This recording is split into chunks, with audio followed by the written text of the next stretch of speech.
Good afternoon बच्चों। अभी हम पाठ 5 संज्ञा पढ़ेंगे।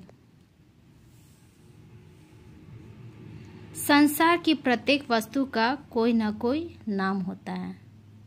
बच्चों, यहाँ चित्र दिया गया है और चित्र में आप देखेंगे शेर, खरगोश, भालू, बर्तन, चिड़िया, पेड़, कुटिया, मेज, नाला आदि। इसीलिए यहाँ लिखा गया संसार की प्रत्येक वस्तु का कोई ना कोई नाम होता है। सभी के अलग अलग नाम हैं और सभी के नाम अलग अलग हैं। इन्हीं नामों को संज्ञा कहते हैं। अतः हम कह सकते हैं किसी व्यक्ति, वस्तु, स्थान, भाव, पदार्थ या भाव के नाम को संज्ञा कहते हैं। जैसे व्यक्ति के नाम हैं नरेंद्र मोदी, महात्मा गांधी, सचिन तेंदुलकर आदि व्यक्ति के नाम हैं, तो ये संज्ञा शब्द है। वस्तु के नाम में आ गया पंखा, मेज, कुर्सी, पुस्तक, कलम आदि। ये वस्तु के नाम हैं, तो ये संज्ञा शब्द है। स्थान जैसे मंदिर, अस्पताल, विद्यालय, दिल्ली, पटना, धनबाद, ये सभी स्थान के नाम है, तो ये संज्ञा शब्द कहलाएंगे। पदार्थ या भाव जैसे खुशी, उदासी, बचपन, बुढ़ापा, प्रसन्नता आदि भाव कहलाते हैं।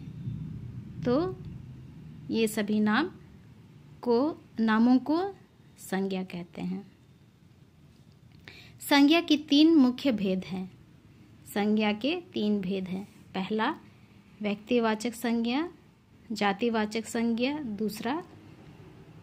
तीसरा भाववाचक संज्ञा। व्यक्तिवाचक संज्ञा में मदर टेरेसा का नाम दिया गया है। जातिवाचक संज्ञा में हिरण का नाम दिया गया है। भाववाचक संज्ञा में बुढ़ापा दिया गया है। अब चलिए हम जानेंगे व्यक्तिवाचक संज्ञा किसे कहते हैं।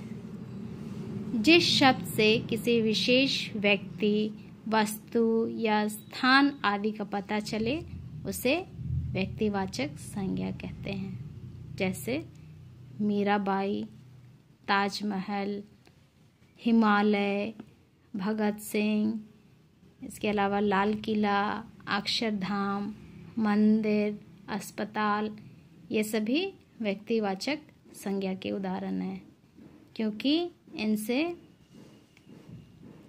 विशेष व्यक्ति, वस्तु या स्थान आदि का पता चल रहा है। जातिवाचक संज्ञा जिस शब्द से उसकी पूरी जाति या समूह का बोध हो उसे जातिवाचक संज्ञा कहते हैं। जैसे लड़की, बकरी, नदी, किसान आदि। लड़की कहने से उसकी पूरी जाति, दुनिया में बहुत सारी लड़कियां हैं, इसीलिए लड़की कहने से उसकी पूरी जाति या समूह का पता चल रहा है। बकरी कहने से बकरी की पूरी जाति या समूह का पता चल रहा है। नदी कहने से ढेरों नदियों के बारे में पता चल रहा है। किसान कहने से दुनिया में ढेर सारे किसान हैं, तो किसान की पूरी जाति या समूह का बोध हो रहा है, इसीलिए इन्हें जातिवाचक संज्ञा कहेंगे। यदि यह लड़की का नाम सीता रहता तो यह व्यक्तिवाचक संज्ञा में आता, क्योंकि यहाँ नाम का जिक्र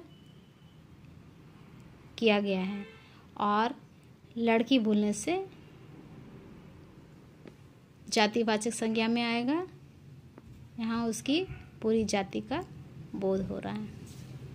भाववाचक संज्ञा, जिस शब्द से किसी प्राणी अथवा वस्तु के भाव या दशा या स्थिति का बोध हो उसे भाववाचक संज्ञा कहते हैं। जैसे सुंदरता, बचपन, बुढ़ापा, उदासी, हरियाली, खुशी आदि। इन शब्दों से किसी प्राणी या वस्तु के भाव, दशा या स्थिति का बोध हो रहा है। जैसे खुशी, उदासी, ये भावों के नाम हैं। बचपन, बुढ़ापा आदि अवस्था है, इसीलिए सभी भाववाचक संज्ञा के अंतर्गत आते हैं। भाववाचक संज्ञाएं बनाने का तरीका। चलिए बच्चों, भाववाचक संज्ञा किस प्रकार बनाते हैं यह तरीका हम अब सीखेंगे। यहाँ शब्द दिए गए हैं और भाववाचक संज्ञा उसके बगल में दिया गया है। वीर, वीर से वीरता, ये भाववाचक संज्ञा है। लास्ट में त में आ की मात्रा ता जोड़कर इसे भाववाचक संज्ञा बनाया गया है। अपना से भाववाचक संज्ञा बनाया है। अपनापन, ऊंचा, ऊंचाई, गरीब, गरीबी, भला, भलाई, बुरा, बुराई, बच्चा, बचपन, लड़का, लड़कपन, युवा, यौवन। अच्छा, अच्छाई, निज, निजता या निजत्व। भक्त, भक्ति, सुंदर, सुंदरता, मनुष्य, मनुष्यता, नेता, नेतृत्व, बालक, बालकपन, लिखना, लिखाई, मीठा, मिठास, खट्टा, खटास, कठिन, कठिनाई, उदार, उदारता, जीतना, जीत, हारना, हार, पढ़ना, पढ़ाई। हमने क्या सीखा? चलिए बच्चों एक बार फिर से रिवाइज करते हैं। नाम को ही संज्ञा कहते हैं। संज्ञा के 3 भेद हैं। पहला व्यक्तिवाचक, दूसरा जातिवाचक और तीसरा भाववाचक।